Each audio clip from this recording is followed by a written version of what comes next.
Hey, this is Evan Mark Katz, dating and relationship coach for smart, strong, successful women, your personal trainer for love. Welcome back to the Love You podcast, a place where you can learn everything you need to know about dating, relationships, and men from a man's point of view.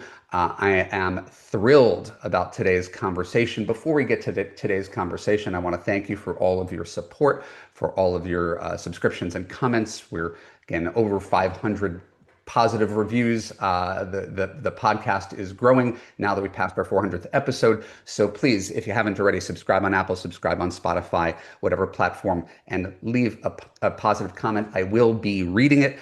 The next unit of the Extraordinary Love Series is coming up, so please go to extraordinaryloveseries.com, put in your name and email address, and we'll do a free lecture live Q&A every single month, gratis, to help you attract a high value man and get the love that you deserve. And without further ado, no one wants to hear me promote my own stuff. I want to tell you about today's guest. He's one of the few people in the world, and I say this with all the arrogance that comes with this statement, one of the few people in the world that I genuinely look up to and want to be more like when I grow up. He is charming, he is inquisitive, he is graceful, soothing, wise, very comfortable in his own skin. He's one of the rarest things that I've ever seen on this earth. He's a very likable leader, right? I don't always associate leadership with likability, but this guy has it down to an art. So as I said back in November of 24, I came back from this transformative weekend. I had a bunch of friends telling me to go to Modern Elder Academy in Baja. I took this week, it was the week of the presidential election, really immersed myself in this community, and I left feeling seen and validated and rejuvenated and joyous. I literally had a client tell me she just came back from Modern Elder last week, and I've carried all the positive energy from that experience from a rough 2024 into a really great 2025. And I could partially thank Modern Elder Academy and my friend Chip Conley for today's session. Like again, I feel like I'm sharing a gift with the world. So it is my honor to introduce, with a very impressive professional bio, Chip Conley. Hello, Chip. Would you like me to read your professional bio? No, no, you don't need to. Okay, it's Well, really I mean, extraordinary, but yeah, I can talk about my bio as you ask me questions. So I'm honored to be here, my friend. And you are so good. Like you need to have your own radio talk show as well. I mean, I think you podcast radio talk show, you got the face for radio. Um, never a compliment, a face for radio. Um, so it means a lot that you're here because I know you say no to other podcast appearances. You're in high demand. You are a successful entrepreneur. You do lots of things, play at a super high level, and you travel a lot. So I feel like I know you well from reading your books, listening to your podcasts, minimal interaction in person in Baja. So let's just begin with the easy thing to get it out of the way. Minimal but meaningful. I really enjoyed getting to know you there. It was great to see you also recently in LA at our one day Rich Roll event. So I just, you're hard to forget. I'll take that. Thank you. But today is about you. Everybody here who listens to me is used to me going off the rails with my tangents. I really want to keep things focused on you. I listened to an interview you did with Hoda Kotb this morning, and one of the things that I was really struck by is when someone has as much wisdom as you, there's the temptation to do all the talking. You just give someone so much space to Mm. tell their story. So I'm going to try to channel my inner Chip Conley and really let you have the stage. How did you first become a modern elder, and what exactly is this Modern Elder Academy that I'm going on about? Yeah, so my my background was I started a boutique hotel company at age 26 in San Francisco called Joie de Vivre, means joy of life in French, and ran it for 24 years. We created 52 boutique hotels around California. And I was the CEO and founder. And in my late 40s, struggled a lot, didn't want to do it anymore. My life was just sort of falling apart in every kind of way. And by age 50, and so I had this moment of clarity when I had a near-death experience at 47 due to an allergic reaction to an antibiotic. And That led me to making basically changes in the rest of my life. And by age 50, sold the company, was out of a relationship I'd been in, had gotten my my foster son, who was an adult, out of prison because he was there wrongfully. And I was sort of ready for what was next. And I spent 2 years doing a midlife atrium, sort of like creating space in my life to sort of imagine, be curious, and but what I wanted to do. And then at age 52, I was asked by the founders of Airbnb 13 years ago to come in and help steer their rocket ship, be their modern elder, as they called me. They said a modern elder is someone who's as curious as they are wise. And I said, wow, okay, I don't love the fact you're telling me I'm an elder, but I guess elder is better than elderly. And long story short is I spent 7.5 years there. So I created the Modern Elder Academy as a result of my experience at Airbnb, helping to take the company to become the most valuable hospitality company in the world. So that's how the term Modern Elder came to be. And then, so at this point, you're late 50s, early 60s, right? You're What? done with Yeah. Airbnb, and then you're on to your next move, and you're a guy who's created great things in the world. No one's ever done anything like this, as far as I Yeah. know. So what's the seedling of this, and how does it come to fruition? Well, the seedling was I actually lost five male friends to suicide in the Great Recession when I was going through my hard time, and they were ages 42 to 52. And I think one of the things I just took from that, and especially my own journey where I was struggling, was we don't really have a roadmap for people in midlife. And by midlife, you've built some wisdom, but often it feels like common sense. You don't really value it. And it has some value in the world, which I learned when I went to Airbnb. I was like, oh, as a 52-year-old, the 26-year-olds there thought I was wise, but I just thought it was common sense. Right. So, so MEA came out of my feeling of my personal challenge during that time, the feeling that my friends had taken their own lives. And I started to do some research on midlife and realized that maybe it's not a crisis, maybe it's a chrysalis.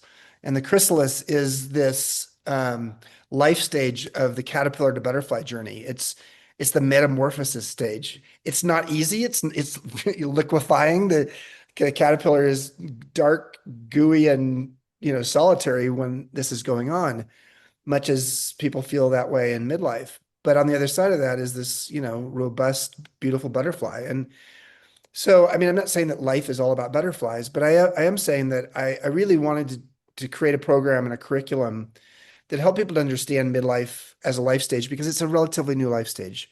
In the year 1900, we had an average longevity of 47. By the year 2000, it was 77.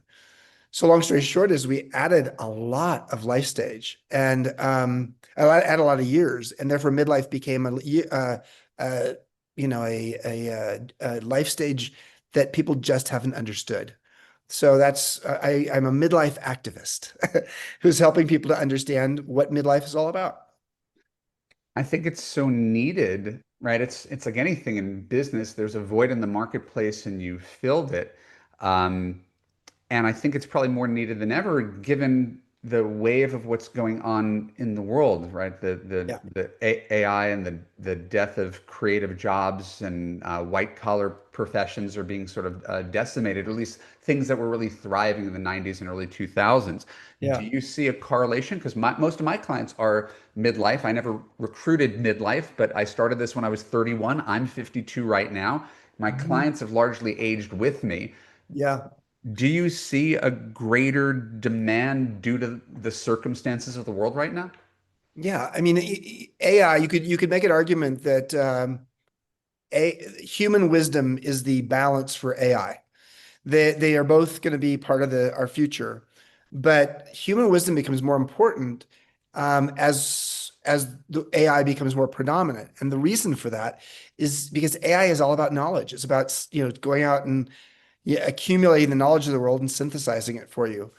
But AI doesn't understand wisdom, and wisdom is you learn through the school of hard knocks. And as I said once before, AI is not wise because it hasn't suffered.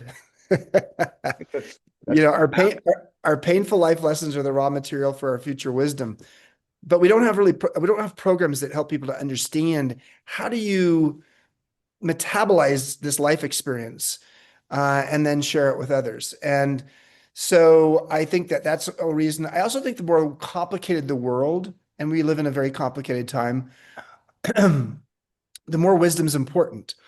And the reason is because knowledge is something you accumulate, you add. And wisdom is something you distill. It's like a division equation. I'm sorry to get into math, but it's like it's the square root of something. It's like it's the core and essential. And so when things are crazy, it's really helpful for us to get clear on what's the essential amongst all the clutter. And so that is part of the reason why I think wisdom's making a comeback, so to speak. Um, and we all have wisdom. The question is, we've spent our lifetime in schools of learning. They're all about knowledge, but MEA is the first, modern school that's dedicated to helping people to distill their wisdom.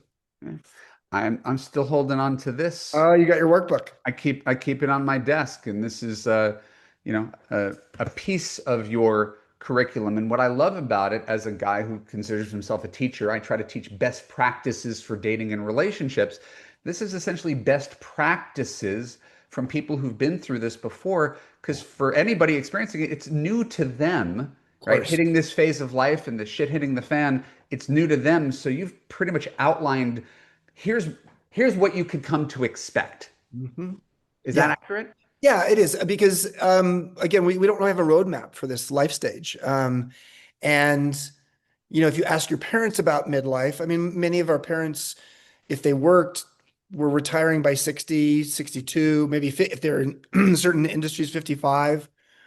When you talk to someone as a Gen Xer like you, or a millennial, or even some younger boomers, and you say, when are you going to retire? They look at you like, what? I don't know that I'll ever retire. Or if I do retire, I'll just go to part-time. And so it's a whole different era. And so having a workbook, having a curriculum, having amazing guest faculty. I've got Krista Tippett with me this week here in Santa Fe at our Santa Fe campus. Liz Gilbert, many of your listeners probably know her from Eat, Pray, Love. I got to teach with her this spring. We just have a really great lineup of people who come and share their wisdom. Yeah, no, I mean the lineup of guest lecturers, in addition to internal faculty, there's definitely something for everybody. When you go to the meawisdom.com website, you could have a field day looking at all the offerings available. Do you mind, Chip, if I nudge this into conversations about love, which is as I would. That's why I'm here. I'm not here to market. I So like far, we've this. been marketing, and that's okay, and I appreciate it. But let's get into love.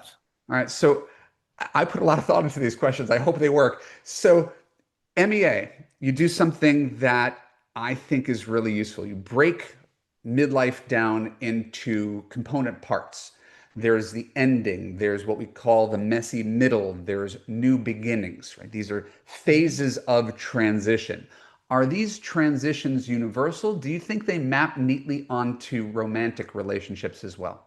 Oh yeah. I mean, what you've just described is the sort of the framework, the anatomy of a transition, no matter what your transition is, and usually it starts with an ending, which is strange.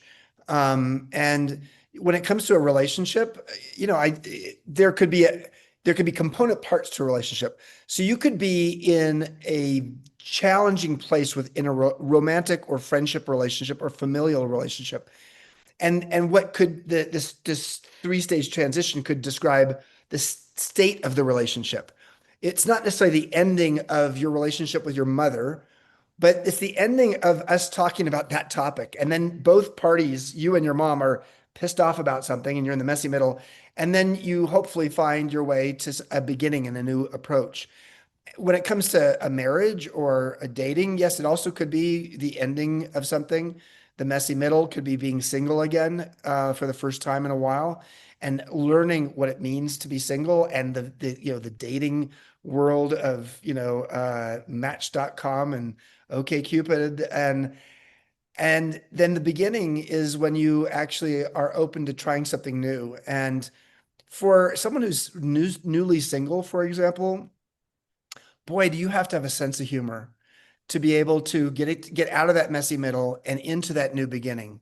I will say that one of the beauties of having had a relationship that didn't go well and you're on the other side of it, whether you ended it or your partner, your boyfriend, husband, whomever ended it, the beauty of having that experience, as painful as it might be, is that you are wearing a new pair of glasses as you look at new potential suitors, um, partners, or and the fact is that means that you're going to be more discerning, which is a form of wisdom.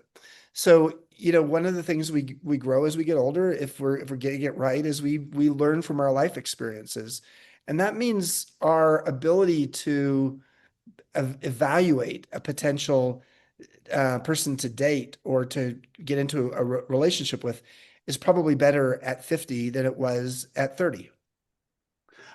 Yes, presuming one learns their lesson instead of repeating the patterns. That is true. Right. And that's hard. Like our patterns from our, I mean, I'm not a psychologist, but certainly things that we observe as our child, it's almost like a gravitational pull. If you're attracted to emotionally available, you just choose emotionally unavailable person after emotionally unavailable person, that kind of thing, because that attraction is strong. Do you mind if I bring this into your personal life as much as you're Yeah, willing to share? yeah, sure.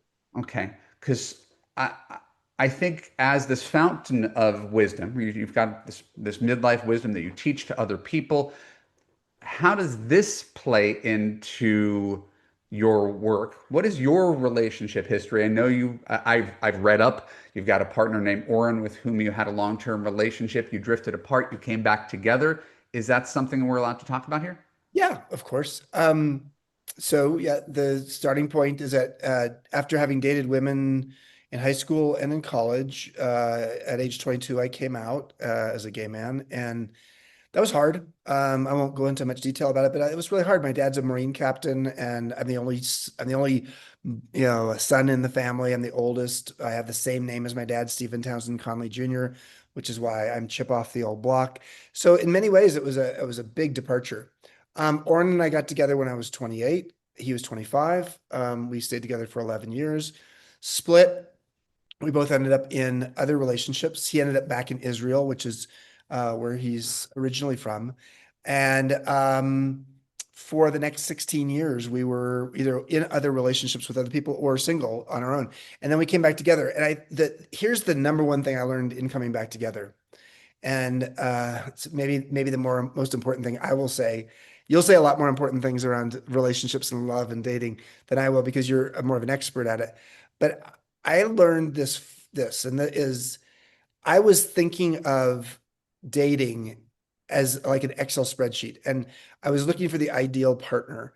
And I had a bunch of qualities that I had determined, and I actually did have a dating coach for a little while. She was really more of a matchmaker, so she wasn't a coach as much as she was a coach and a matchmaker.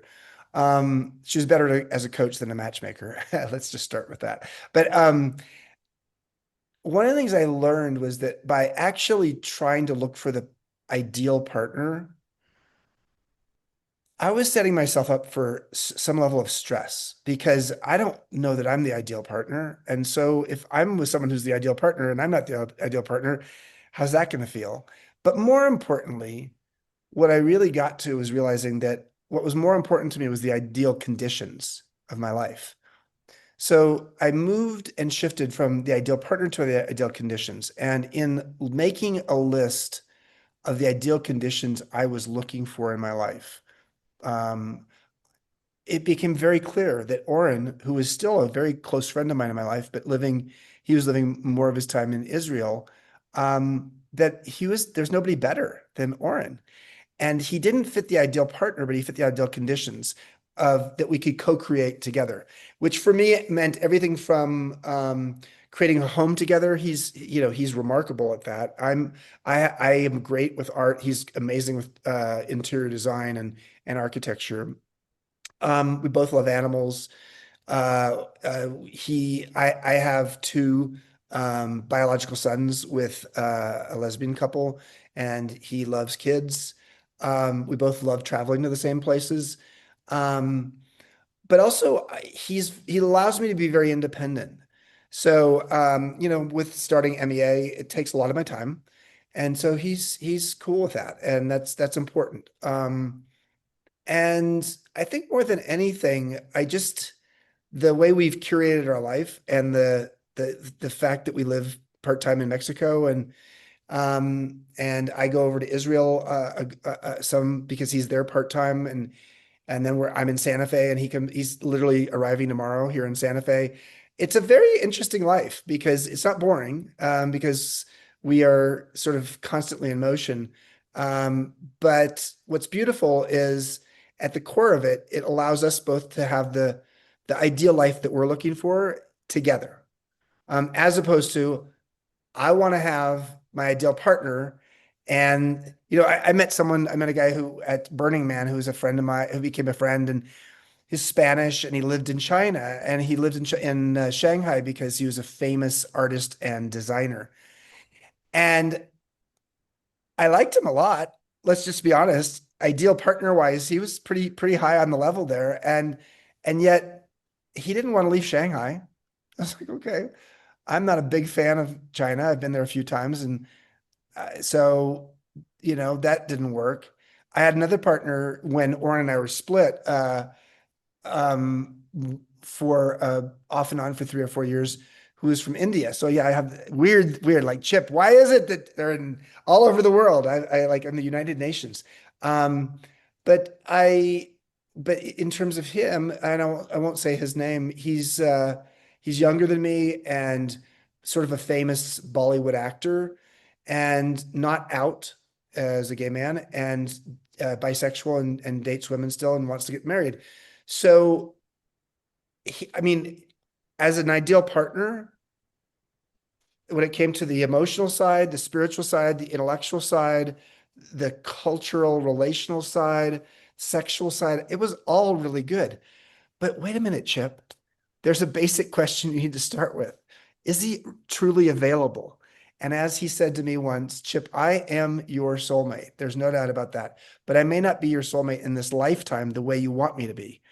And what he meant by that was we have this deep soul connection, but he is not capable because of the life he wants to curate to be my partner in both a public way, but also in a way of like settling down together.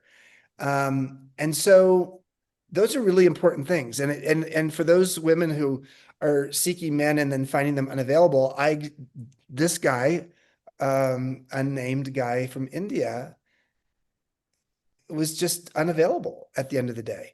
And even with his girlfriend, who I know now, and she knows my story with him, I think it's not just I think it's it's sort of partly who he is.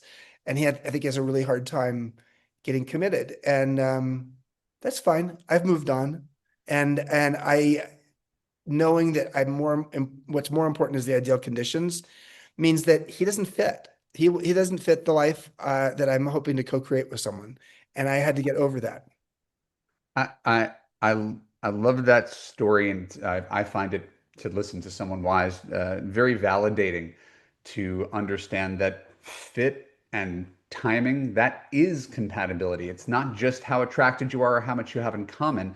It's whether those elements come together. I liken it to putting your foot in a shoe. It either fits or it doesn't fit. It doesn't have to be anybody's fault, right?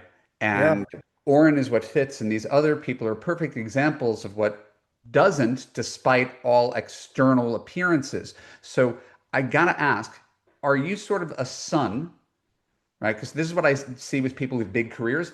They're the son, and they can't date another son. They could date someone who's willing to revolve around their gravitational pull because they have such a big life. They can't date someone who is also empire building on a different continent. It becomes incompatible.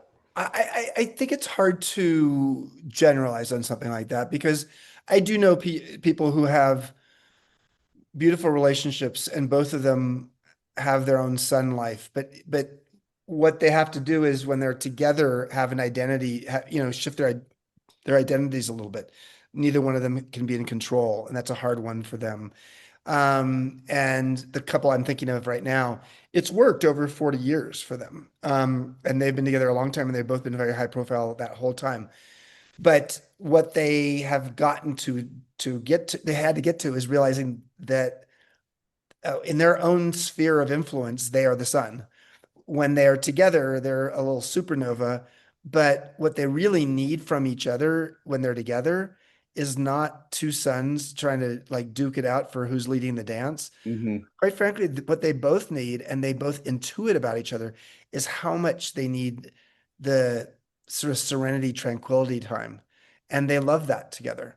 So, but if one of the two didn't really like that, that would be hard Yeah. because it requires them both to sort of shift out of the identity of being the hero, being the boss, being, the gravitational pull, and moving into a place where intimacy is really important to them, being away from other people is important to them, etc. So I don't think you can just generalize about it, but I think it is true that often there's someone's leading the dance. Well, I mean, you're a successful entrepreneur. You've built all these things. I didn't read the professional bio, but it's astounding.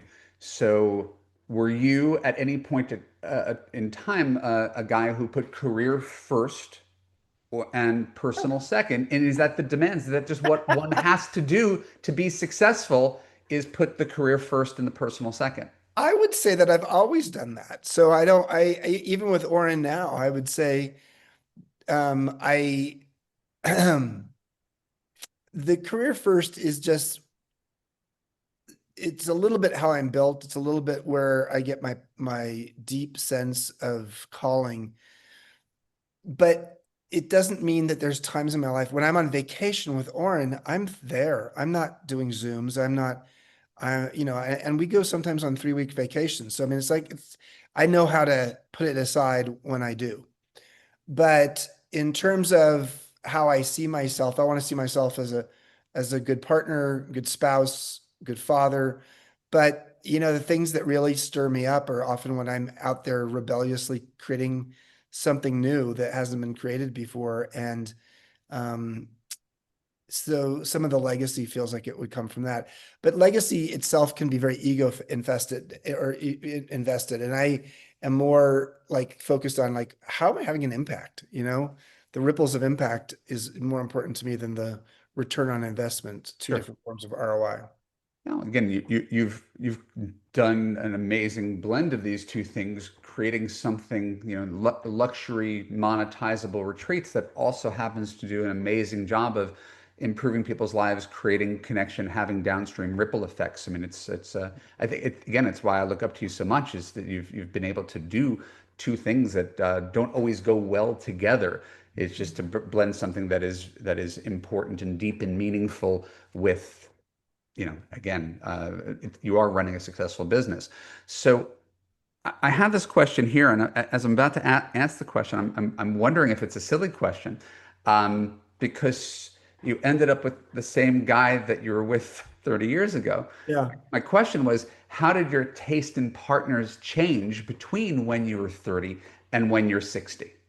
I think in my 20s, when I first met Oren, I really appreciated him because I'd been in two or three short-term relationships that were with unreliable guys, and I was looking for safety and somebody who needed me a little bit. And Oren was new to the U.S. from Israel, and so I think we were like a little bit of a codependent. There's a little bit of a codependency there, and as we moved into and I was 2 years into my business. I had one hotel and I wasn't well known. And then in my 30s, I got to be well known because the company grew pretty quickly. And Oren was doing all the interior design work for my company, and he was exceptional at it. But he didn't get nearly the attention that I did. And he doesn't look for a lot of high exposure. But I think there was at times when he felt a little bit like, he was not getting the justified respect that he deserved. Not from me. He definitely got it from me, but from the public. And so that was something we had to work on. But I will say that in my 30s, there were a lot of opportunities, people knocking on my door because, romantically, etc.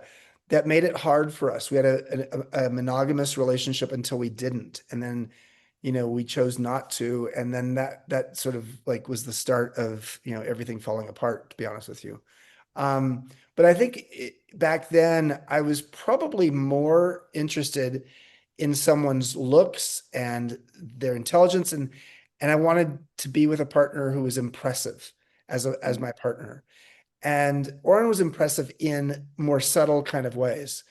Um, what I look for today is an absolute, companion. It's not about narcissism or external validation saying, "Oh, look at my trophy husband or wife." It's more about somebody who really gets me and is kind and trustworthy and talented in his own right. And so, yeah, but we're pretty different people. I mean, I will say that that is sometimes a little bit of a challenge, is that we are so different that our idea of an ideal day is pretty different. So that Can I can, can I pull on that string for a yeah, second and find yeah, out what that means for you? Because my wife and yeah. I are also different in that way. So I want to see if this echoes. Yeah, for me, I mean, I like being out in nature and uh, exercising, and I enjoy social occasions with people I don't know, meeting new people. I enjoy cultural and intellectual pursuits. Oren he's like the kind of person who's, if you're in his inner circle, you're friends for life, and you'll do anything for your best friends. And so his closest friends, he's deeply close with, and he sees them, especially his friends in Israel, he sees them every day or every other day. I mean, he's with them all the time, and they're deeply close. And so, whereas I have a much more disparate collection of friends, although I have some deeply close friends, but I like meeting new people. So that's one hard one where, Oren, if we're in the same place at the same time, he is less likely to want to go out to meet new people at a new party. And Oren, what Oren loves, he loves building things, he loves designing things, he loves animals. He's an amazing nurturer when it comes to animals. Um, and I love animals too, but I love the fact that, frankly, that he's the one who's given more of the nurturing. I'm the one who takes Jamie, our dog, for a long walk or a run. So um, what else? I'm a very curious person. Oren's a little stubborn and less interested in hearing other points of view. He's maybe an Israeli thing. I don't know. I was gonna say it first, but Yeah, it's you okay. could have, but yeah, it's just there's an element for me of like just like curiosity is the best thing in the world, and for Oren, he's very discerning to the point of judgmental sometimes, and but he's a big heart of gold, and And but this is also why you're good for him. yeah, no, I am. We push each other. He also, yeah, I'm the whirling dervish, and he creates the domestic life at home for me to like, okay, let's just hang out and watch a All we're movie. talking about is balance, Yeah, right? yeah, You don't yeah. have to be clones. You balance each other out, whatever we call that energy that you naturally do that. So given your big prolific life and the things that you create and the places you travel, and I've read a couple of your books. Like I'm really kind of a Chip Conleyologist here. You've written about the dance between independence and connection. Mm, And there was a tension between the two because the freer yeah, you are, the more it pulls away from the quality time. Eventually there's a zero sum game. yeah, How do you navigate that tension within your own relationships? Because there are women who are listening who've taken care of their kids and taken care of their husbands, and they don't want to be a nurse with a purse. So there's a part of them that just wants to be free, and then there's a part that's really, really lonely and desires integration. yeah. How do you see navigating this at this specific phase of life? I mean, I think it all starts with communication to start with. Are you with a spouse or partner with whom you can have a direct conversation about what isn't working for you and what is working for you? And with the intention of realizing that maybe you're not going to get all of your relational benefit from this partner or spouse. So, for example, I have a lot of friends who are a lot of female friends, and their husband's still working in his 60s or 50s at a level that is much more than she thought he would be working. The kids have left. It feels like it's the empty nest time. As the mom, um, the emptiness was a hard one for her, harder for her than maybe for him, because they put more of their sense of identity in that mother role. And yet their husband's still like, ramping up and treadmilling it, and that's hard. And so therefore what I see is these women saying, okay, my friendship muscle needs to grow, and I'm going to go on trips with my friends. We're going to do ladies trips, like, women's trips, and I'm gonna go and enjoy that, and he's fine with that. And so, Sarah Blakely from Spanx is an MEA alum, and she does an annual birthday trip, and she did it at the MEA campus here in Santa Fe for her 54th birthday in February. And while she loves her husband, she treasures these girls' trips. So there's that. It could be that, especially if you're again in a state where you have more time in your life than your husband does, for whatever reason, you go back and get a master's, or you go back to school, you go learn something new. You learn about a nonprofit that you've always wanted to volunteer for, or go get a job, in a nonprofit that is doing something mission led that you really admire. So, where it gets problematic is when there's not that communication, because the communication is sort of like the foundation upon which a good relationship can have fertile ground.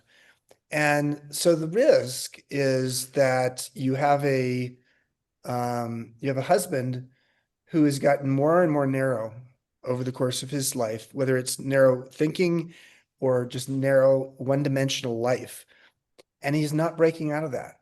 And that's when the communication is essential, because you actually might, as the wife, you may be the truth teller that he needs to hear, because he's a workaholic, and you don't lead with workaholic, the word, um, but you certainly can lead with how it's making you feel, and how you worry a little bit about how he will ever get to the place where he can take off that identity of being the superhero, career-minded human, and that worries you as you get older, that you're never going to get the kind of time you'd like to have with him, as well as the kind of intimacy. It can work fine as long as he's communicating well, and when you do have time with him, he's there and present, and it just may be less than you want. And sometimes, on the sexual side, sometimes it's like, it's the two people are at the different level. I have a friend right now, and she's dealing with it. Her husband has sort of lost interest in being sexual. They've been together for 20 years, 25 years. And she is sort of like coming into her own. She's like and she's finished menopause, and she's finished perimenopause. She's sort of menopausal now, and she's got this post-menopausal zest. And so she last week went to him and said, listen, I need to be in a sexual relationship of some kind.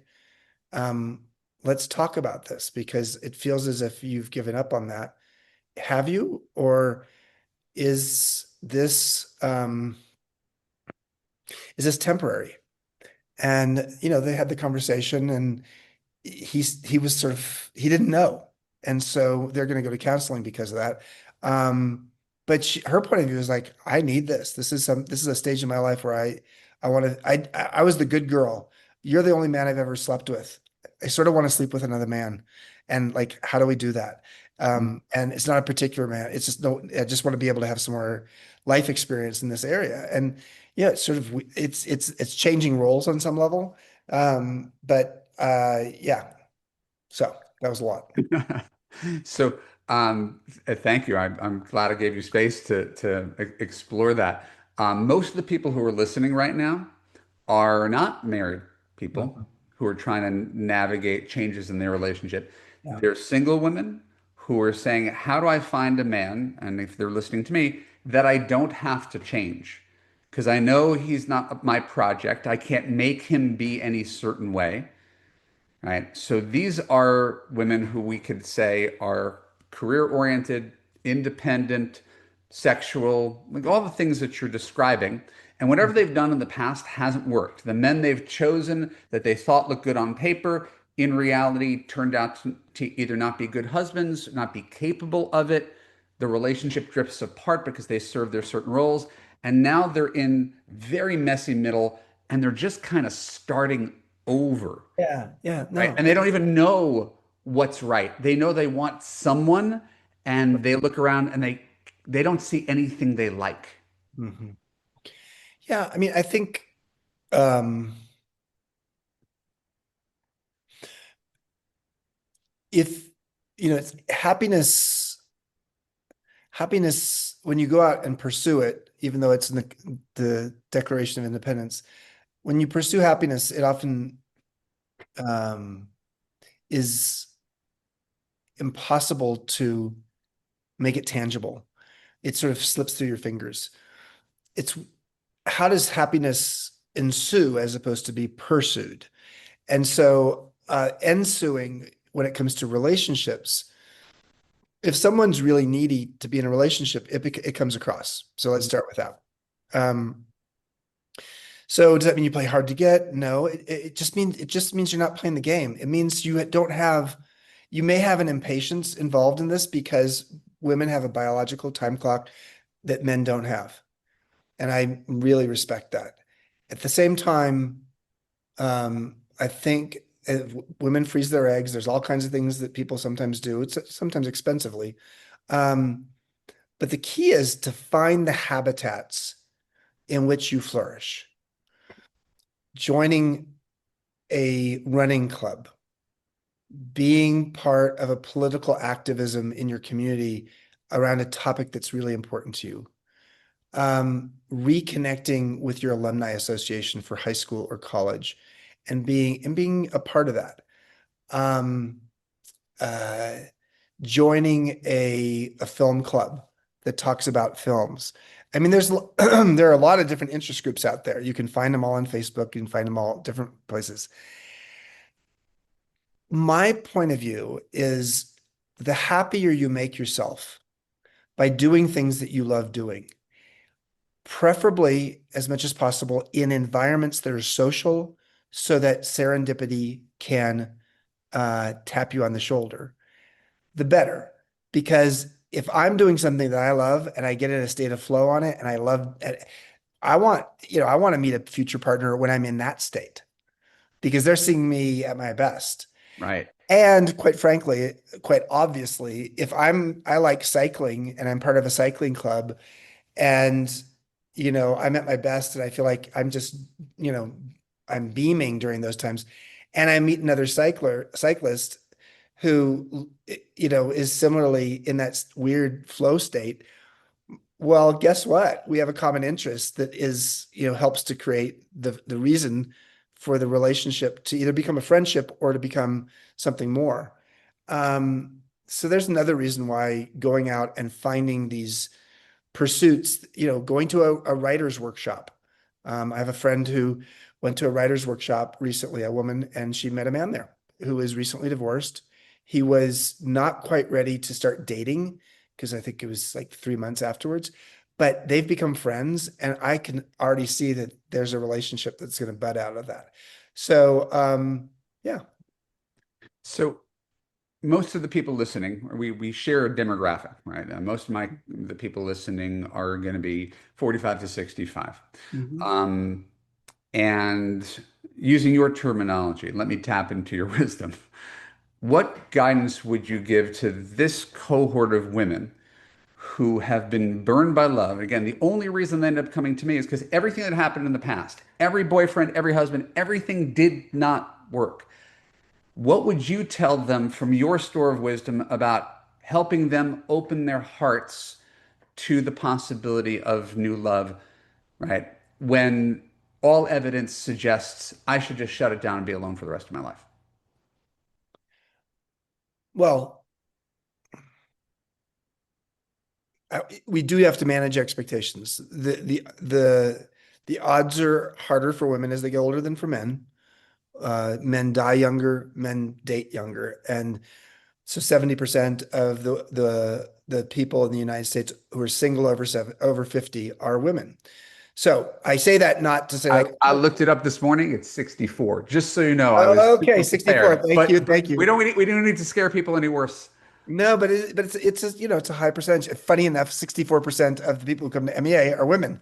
Uh-huh. Um, so I think the key on this is um, if all men were jerks, then Evan wouldn't exist. And Evan's married, so he's not available. But Evan's not a jerk, and I'm not a jerk. I'm not available because I'm gay. But the bottom line is, um, not all men are unreliable, uncommitted. Um, the person who the man who may have broken your heart, and maybe you've had three of those, is, they're examples of people you don't want to be dating anymore. And this is why the discernment, the new pair of glasses, is important. But these men exist out there, and sometimes they're men who have just given up also, um, partly because um, their social skills aren't great, so not all men are like sort of cads, so to speak. Right. Some men are quiet and introverted, and they don't know how to meet women. Um, and some men, frankly, are not, from their own perspective, not all that attractive physically, and Sure. they've always had to deal with that. And now they're at age 55, and physical attraction is maybe not quite as important as it was at 25. And they exude a loving, caring, curious, intelligent way about them. And you would never have looked at them at 25, but you look at them at 55. And I don't say that because it means you have to deal with the dregs or you're not getting your choice. I'm just saying that sometimes the kind of character, the high school quarterback who every girl wanted to date at age 16 or 17, at age 40 is washed up and 50 pounds overweight, and his best years were behind him. This 55-year-old guy I'm talking about was a geek. He became successful in business. He had a bad marriage. He admits that he didn't really know how to, his wife said he was on the spectrum when she's not, but he's not very emotionally intelligent. And over time, he built friendships with women. Um, but those guys exist. We had one last week in the MEA workshop. He's a catch. You wouldn't, if you saw a picture of him, you might not consider him a catch because he's probably 25 pounds overweight, but he wears it well. He's 6 foot tall, 6'1". So, it's not, but he in his own mind is still the chubby kid. Mhm. And he's been married once. His wife passed away. Um, and he's just not been ready to open his heart again. And last week we had an owning wisdom workshop, and I saw that man over the course of the week really learn that he was better than he thought he was. Mm. Um, I think it describes a decent number of our listeners if we were just do a gender role reversal. The women who married the wrong man and are now 55 and have had some rough life experiences that have eroded their confidence at this one thing. They're confident in the workplace, but less confident in love. And I see them as stunning and wise and have so many things to offer, but they've only chosen men who devalued them.